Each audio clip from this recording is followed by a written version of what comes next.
ती त्या विषयाच्या अनुषंगाने आणि ती जेव्हा रेखाटते तेव्हा तिचं मन पहिले ती तयार करते. खूपदा ती चर्चा पण करते की ताई हे असा विषय आहे तर मग मी हे असं करू का. म्हटलं अगं तो विषय ऐकल्याबरोबरच तुझ्या मनात जे येतं ना तीच रांगोळी असते आणि तीच तू रेखाटते असं आम्ही तिला सांगतो. आणि तिच्या रांगोळ्या इतक्या सुंदर असण्याचं कारण तिचा स्वभाव. ती नावाप्रमाणे प्रीतमय आहे. तिची कुणावरही प्रीती जडते त्यामुळे तिचं मस्त अगदी सगळ्यांशी सख्य आहे. सगळ्यात महत्वाचं ती असं म्हणते की मला अनेक कला अवगत होत्या. तिने शिवणकला केली आहे त्यामुळे तिला कापडांच्या पिशव्या तयार करणं, वेगवेगळ्या प्रकारच्या बॅग्स तयार करणं, बॅगेस तयार करणं, नंतर ती आपल्या छान सुंदर आकाराचे जर तिला कुठे असे गोटे मिळाले की त्या पाषाणालाही ती पूर्ण करून टाकते तिच्या चित्रांनी. आणि ही चित्रकला मी माझे गुरु प्रशांत रावांकडून शिकली हे ती सांगते. त्याबद्दल तुझं अभिनंदन. कारण हल्ली बायका पुरुषांना शिकवतात आणि तू मात्र सगळ्यांसमोर कबूल केलं की मला प्रशांत रावांनी शिकवलं त्यामुळे तुझं अभिनंदन.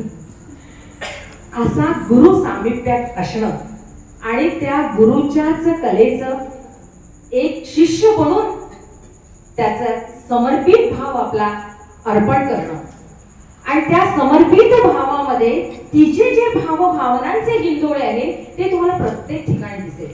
कारण प्रीती लाजते खूप सुंदर.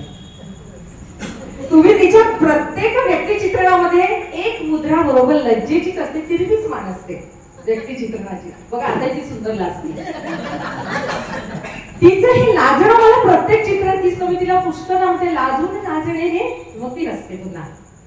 आणि अशा प्रकारच्या तिच्या ज्या भावना आहेत, तिचं जे प्रेमळ मन आहे, तिचं दुसऱ्याशी सख्य साधण्याची, तिचं समर्पणाची जी भावना आहे ती समर्पणाची भावनाच तिच्या हातून इतकं सुंदर चित्र रेखाटून घेते.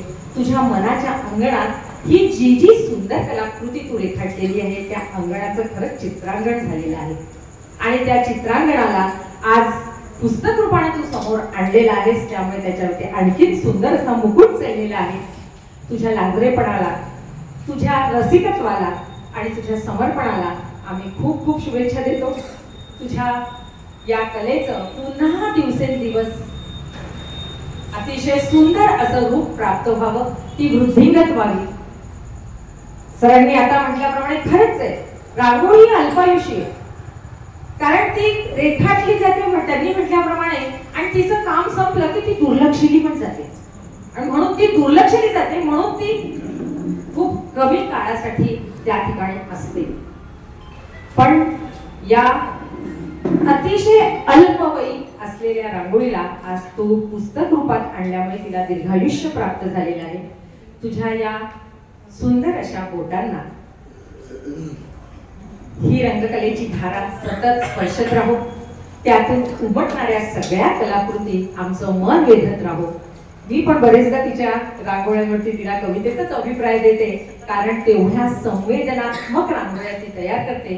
पुनश्च एकदा तुझं अभिनंदन करते आणि पुढच्या प्रवासासाठी तुला शुभेच्छा देते. धन्यवाद.